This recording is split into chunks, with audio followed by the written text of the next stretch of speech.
Bismillahirrahmanirrahim. Assalamualaikum warahmatullahi wabarakatuh. Waalaikumsalam warahmatullahi wabarakatuh. Di sini kami dari kelompok 9 akan menjelaskan tentang environmental health risk analysis due to PM10 during 15 smoke has pollution in Sawalunto City. Next. Nah, di sini kami itu ada 3 kelompok, yaitu Muhammad Wildan Mubarak, Devi Fatimah Rusli, dan saya sendiri Muhammad Alfandi Indra.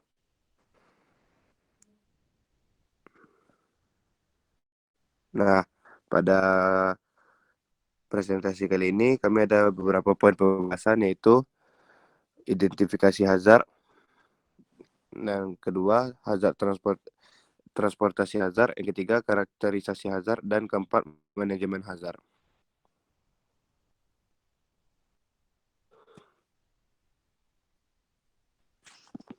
Oke, berikutnya saya akan menjelaskan tentang identifikasi hazard. Nah, sejak akhir Agustus 2015, Provinsi Riau, Jambi, Sumatera Selatan, dan Sumatera Barat telah diselimuti kabut asap akibat kebakaran hutan atau lahan, terutama di daerah dengan lahan gambut yang luas dan cakupan perkebunan. Kondisi ini berlangsung selama beberapa minggu. Indikasi kondisi ini dilihat dari tingkat konsentrasi beberapa parameter kualitas udara, salah satunya adalah konsentrasi aerosol particulate matter atau meter 10 atau PM10. Nah, PM10 ini merupakan partikel atau debu yang ada di udara dan memiliki ukuran tidak lebih dari 10 mikrometer atau 1/100 mm. Untuk perhitungan hazardnya sendiri,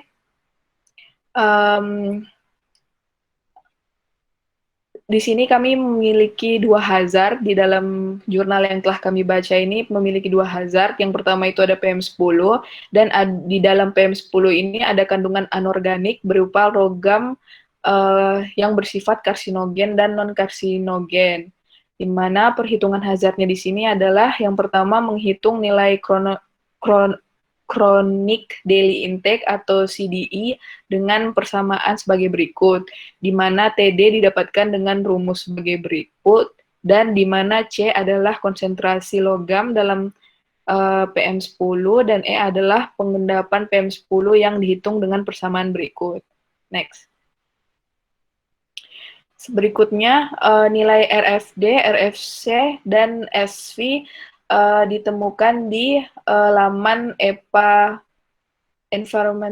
Environmental Protection Agency. Nah, berikutnya itu karakteristik risiko untuk logam non-karsinogenik dinyatakan dalam hazard Cohen, yang mana rumusnya adalah sebagai berikut. Dan yang terakhir adalah untuk logam karsinogenik yang dinyatakan dalam excess lifetime cancer, ALCR, dengan persamaan sebagai berikut. Next. Nah, setelah dilakukan perhitungan tadi, didapatkanlah konsentrasi PM10 selama terjadinya kabut asap itu sebesar 708 gram per meter kubik, sedangkan konsentrasi terendahnya itu 472 gram per meter kubik, dan konsentrasi rata-ratanya itu 581,24 gram per meter kubik. Namun, dalam kondisi normal atau dia tanpa kabut asap, konsentrasi polutan terukur hanya 57,9 gram per meter kubik dan 23,55 gram per meter kubik. Bisa dilihat pada tabel di slide. Lalu selanjutnya, next. Untuk konsentrasi logam ini, dia tertinggi terjadi pada tanggal 24 Oktober 2015 saat konsentrasi PM10 juga tinggi, sedangkan pada tanggal 26 Oktober 2015 konsentrasi logam berada pada level terendah, di mana konsentrasi PM10 pada tanggal ini juga paling rendah. Next. Nah, setelah didapatkan konsentrasi logam pada PM10, maka data tersebut digunakan untuk memperkirakan risiko terhadap kesehatan masyarakat di Kota Sawah Lunto. Konsentrasi logam yang digunakan adalah konsentrasi rata-rata pada tabel sebelumnya. Dari sebelumnya, perhitungan risiko kesehatan masyarakat di Kota Sawah Lunto itu dibagi menjadi 2 kategori, yaitu ada anak-anak dan orang dewasa. Berikut merupakan tabel rasio risiko anak-anak dan orang dewasa. Dari tabel ini ditunjukkan bahwa logam non-karsinogen dan karsinogen dalam PM10 tidak aman untuk kesehatan anak-anak di kota Sawah Lunto karena batas aman untuk nilai HQ1 dan ILCR itu 10 sampai 6. Namun nilai yang didapatkan ILCR menunjukkan akan ada 129 hingga 130 dari total 1.000 anak di kota Sawah Lunto diperkirakan akan menerima efek kanker terhadap paparan logam di PM10 selama polusi kabut asap. Selanjutnya dari tabel di atas, nilai HQ untuk orang dewasa itu 215 atau lebih besar daripada 1, dan nilai ILCR untuk orang dewasa itu 58,85 kali 10-3, di mana nilai ILCR itu lebih besar dari 10 sampai 6 yang merupakan batas aman untuk karsinogen logam. Nilai ILCR ini menunjukkan bahwa akan ada 58 hingga 59 dari 1.000 orang dewasa yang akan terkena kanker di kota Sawah Lunto.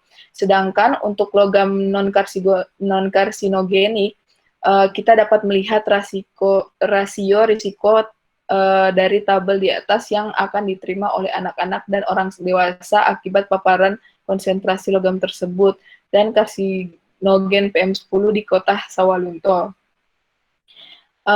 Jadi kesimpulannya adalah risiko pada anak-anak itu 2,2 kali lebih tinggi daripada orang dewasa. Ini disebabkan oleh anak-anak yang lebih ringan daripada orang dewasa. Alasannya karena nilai asupan dipengaruhi oleh nilai konsentrasi agen risiko, tingkat asupan, dan berat seseorang. Next. Berikutnya ada hazard transportation. Next. Nah, PM10 ini terbawa ketika suatu hutan itu atau lahan terbakar, dia akan terbawa oleh angin. Di sini dapat dilihat bahwa kecepatan angin didapatkan sebagai berikut, dan juga konsentrasi PM10 itu berbanding lurus dengan jumlah titik api di Pulau Sumatera. Konsentrasi PM10 tertinggi terjadi pada saat jumlah titik api di Pulau Sumatera paling banyak. Berikut merupakan grafik yang menunjukkan jumlah titik panas di Pulau Sumatera selama periode kabut asap pada 22 sampai 28 Oktober 2015.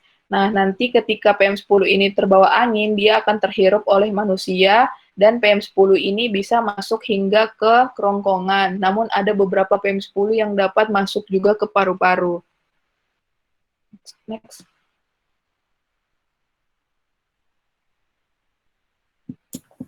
Selanjutnya yaitu karakterisasi hazard, di mana karakteristik PM10 yaitu merupakan indikator partikel bersuspensi yang ada di udara dengan ukuran diameter lebih dari 10 mikrometer. Sedang sifat fisiknya yaitu dapat berbentuk padat maupun cair dan padat terdeposisi. Sifat kimianya yaitu beracun karena mengganggu saluran pernafasan. Baku mutu alamiahnya yaitu 70 mikrogram per meter kubik untuk daerah berpasir dan 43,2 mikrogram per meter kubik di daerah perkotaan. Baku mutu menurut PP nomor 41 tahun 1999 yaitu dengan parameter PM10 atau partikel kurang dari 10 mikrometer. Waktu pengukurannya yaitu 24 jam dan baku mutu yaitu 150 mikrogram per nanometer kubik. Selanjutnya akan dijelaskan oleh Ijeng.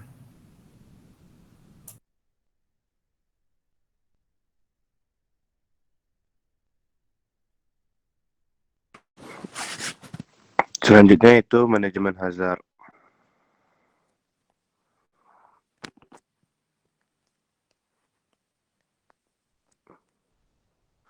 Untuk manajemen hazard tersendiri, dari sumber yang kami baca bisa dengan 3 cara. yakni yang pertama adalah manajemen pada sumber, di mana dengan cara menurunkan konsentrasi pada sumbernya, yang mana sumbernya adalah kebakaran hutan.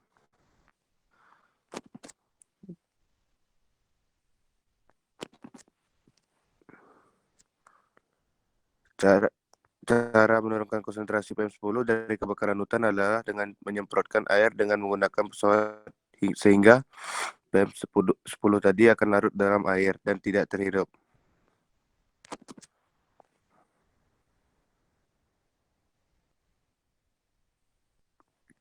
Selanjutnya yang kedua yaitu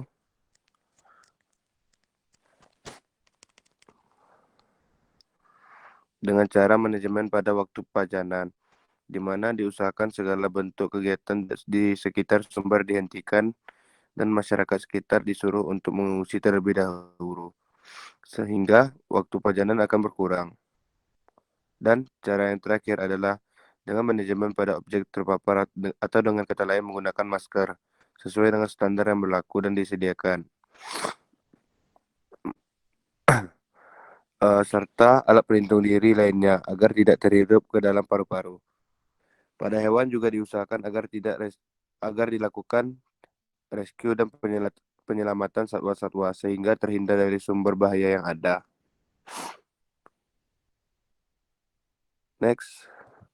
Nah, kami mendapatkan referensi dari jurnal tersebut.